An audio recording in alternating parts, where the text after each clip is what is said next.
I'm Dr. Bojana Jankovic. And I'm Dr. Teresa Dean. And today we're going to discuss optimism.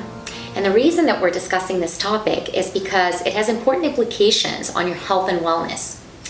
A study done at Mayo Clinic that studied over 7,000 people over 40 years showed that those that exhibited pessimistic traits, depression and anxiety actually had higher mortality than those who did not. So it's really important what we do when we're looking at this, even from young ages. So how we're starting off in life. A study looking at 5,600 children from the ages of 12 to 14 looked at their personalities and increased optimism related to 50% reduction in depression.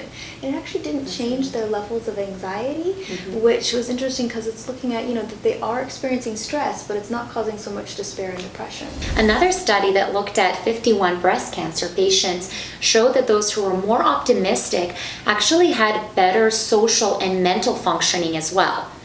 So although some of these interventions may not necessarily show a better specific outcome for a specific illness that we're talking about, it certainly seems to the studies certainly seem to point to better overall quality of life and better ability to cope with an illness or a condition. There's really simple things, and for me, one of the big ones was focusing on how we use our words to focus on our optimism. So thinking not to use always, never, absolutes. We really want to look at just some of the benefits and not just globalize when things kind of go bad. Yeah, absolutely. It's so easy to fall into that trap and say, well, I always do this, or you always do that, or this always happens to me.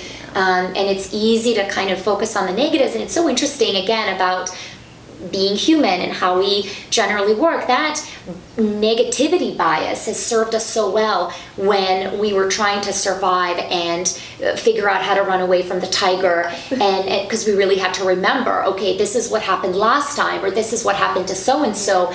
But now that brain is actually no longer necessarily serving us, because we really should include the feelings of positivity as well.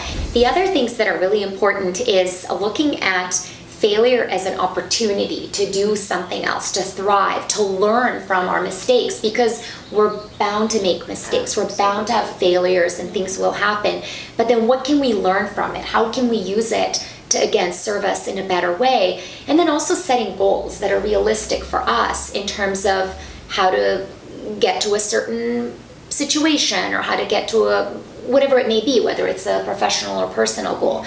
And a couple of methodologies that can really help with this are positive psychology interventions that focus on optimal functioning and well-being through focusing on positive emotions, trait, and community relations.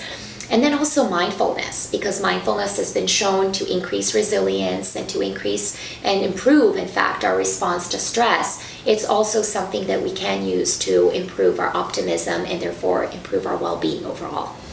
Well, thank you for watching, and please let us know how this has worked for you or what techniques you find helpful in cultivating optimism.